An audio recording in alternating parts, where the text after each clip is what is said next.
Evet, ilk servis aracımıza kavuştuk. Maserati Levante ile gideceğiz Pagani fabrikasına. Hadi gidelim, ne bekliyoruz?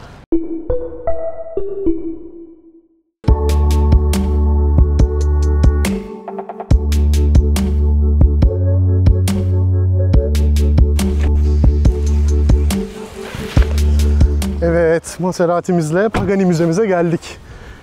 Bakalım içeride neler varmış.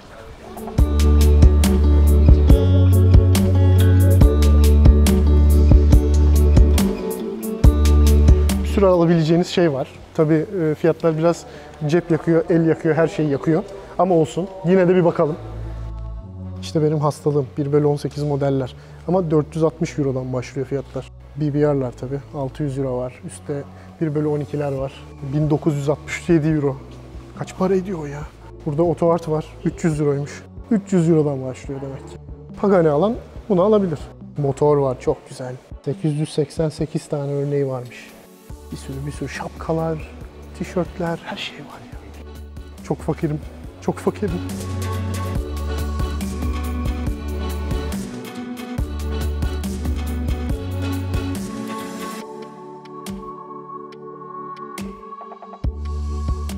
Evet arkadaşlar, Pagani Müzesi'nin asıl önemli bölümündeyiz. Araçların olduğu. Şu gördüğünüz araç F2 otomobili. Horacio Pagani'nin kendi elleriyle ürettiği ilk otomobil. Her tarafını kendisi üretmiş. Bir tek yalnız motoru gördüğünüz gibi Renault'dan alınmış. Biliyorsunuz Horacio Pagani Arjantinli. Bir başka Arjantinli tanıdığınız var mı?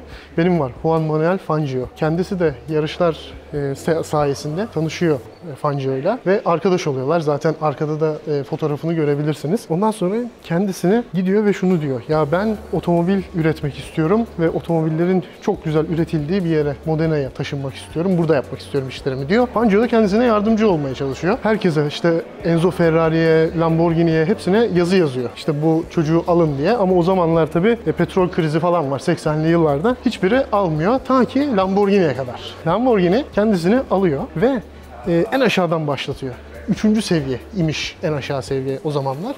3. seviyeden başlatıyor. Yalnız şunlara da bir dikkatinizi çekmek istiyorum. Bakın kendisi Horacio Pagani neler yapmış çocukken. Şunu 7 yaşındayken oymuş tahtadan. Ondan sonra 12 yaşındayken aracını, F2 aracını 20 yaşındayken üretmiş. Yine 12 yaşındayken böyle bir araç tasarlamış kendi başına. Ve bu yaratıcılığını da annesinden alıyormuş. Söylüyormuş yani böyle. Piyano çalıyormuş annesi mesela. Yaratıcılığını ondan aldığını söylüyor. İsterseniz bir araçlara bakalım. Biliyorsunuz ilk aracı Zonda. Yalnız şöyle de bir şey öğrendim şimdi. Bu araç geliştirilirken proje kodu aslında Fangio'ymuş.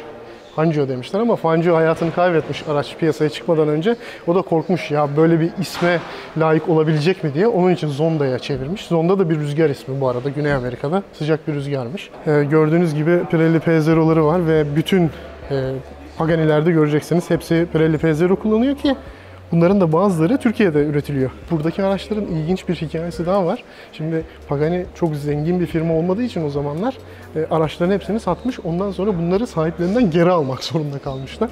Örneğin bu 2 şasi numaralı araç. Bayağı çok aramışlar, pazarlık etmişler. Asıl yandaki araca geçelim. Bu araç Vanishing Point isimli film için tasarlanmış. O filmden sonra da satılmamasını kararlaştırmışlar ama o Orta Doğu'da bir prense satılmış. Daha sonra gitmişler işte yine pazarlık edip almışlar bu aracı da. Şasi numarası 20 orada. Araçların tamamı özel üretim olduğu için böyle önemli şeylerini bile değiştirebiliyorlar. Mesela Zonda'ların bazılarında çamurluk üzerinde göreceksiniz yan aynaları. Ama bunda mesela ön tarafı A sütununa entegre edilmiş yan aynalar. Gördüğünüz gibi Zonda F var yanımızda. İşte bu F, Fangio'nun ilk harfi.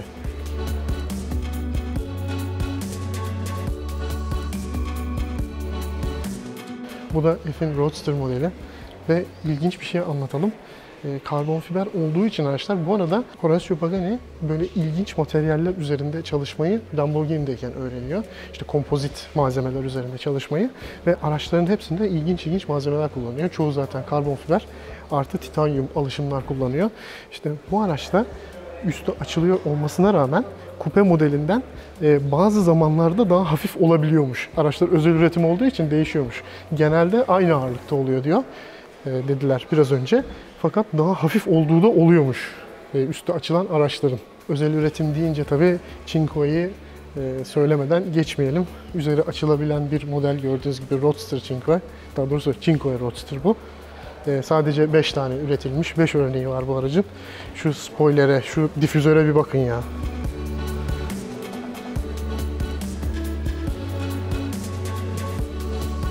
Yan tarafta da Zondar var. Zaten tanıyorsunuz bu aracı. Sesini duydunuz. Cihangir Perperik 2 sene önce yine burada Modena'da bu araçla 6 tur atmıştı Modena pistinde. Kendisine çok kızgınım. Ben atamamıştım çünkü turları. Ama binmiştim. İçinde pozum var. Direksiyona oturmuştum. Bu araç 1070 kilogram ağırlığında ve 800 beygir gücünde.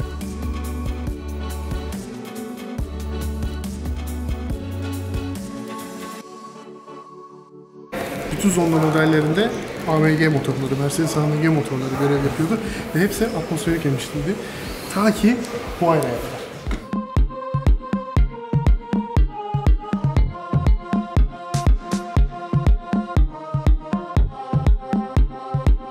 İşte bu da Pagani'nin en yeni modeli, Huayra.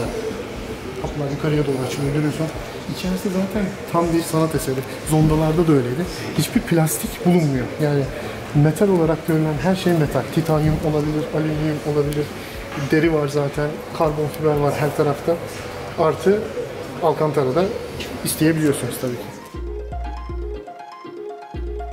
Evet, müzedeki vaktimiz bu kadar da sınırlı ama şimdi fabrikaya gideceğiz. Bakalım neler göreceğiz orada. Şunu da söyleyeyim, fabrika içinde görüntü almanıza izin yok. Ben size sesli olarak anlatacağım daha sonra bunları, merak etmeyin.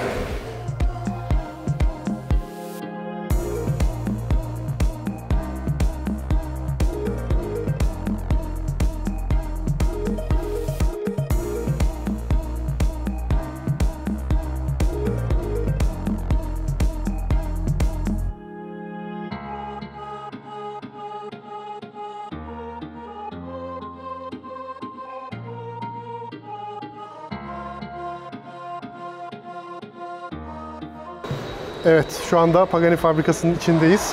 Sizlere gösteremiyoruz ama burada neler neler var. Yani Huayra'lardan tutun da eski Zondalara kadar, her şey, prototiplere kadar her şey var. Yanımda da hatta Pirelli'nin bir Pagani imzalı bir P0 lastiğini görüyorsunuz. Hatta arkada da imzalar var. Üzerinde de gördüğünüz gibi Orazio Pagani'nin logosu var. Buraya fabrika demek bence bir kötülük olur kendisine. Bir atölye burası ve tertemiz. Bal dök yalayın.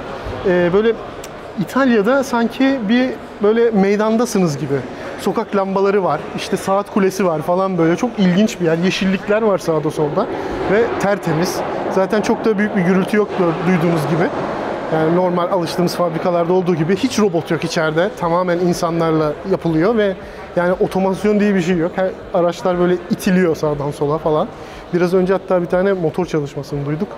Yani ne anlatayım bilmiyorum. Yani yukarıda başka bir atölye var. Ah, saat çalmaya başladı. Gördüğünüz gibi saat kulesi. Yani çok güzel bir yer. Çok temiz bir yer. Bayıldım. Ve yarın da Horacio Pagani ile görüşürken kendisine söyleyeceğim bunları. Çok güzel iş yapmışsınız diyeceğim. Burada şunu söyleyeyim, 40 ile 43 arasında araç üretiliyormuş yılda. Yaklaşık haftada bir üretiyorlarmış tatillerle beraber. 2019 yılında 50'ye çıkarmayı düşünüyorlar. Umarım çıkarırlar çünkü çok güzel araçlar üretiyorlar. Bu arada bir tane daha motor çalıştı. Duyduğunuz gibi.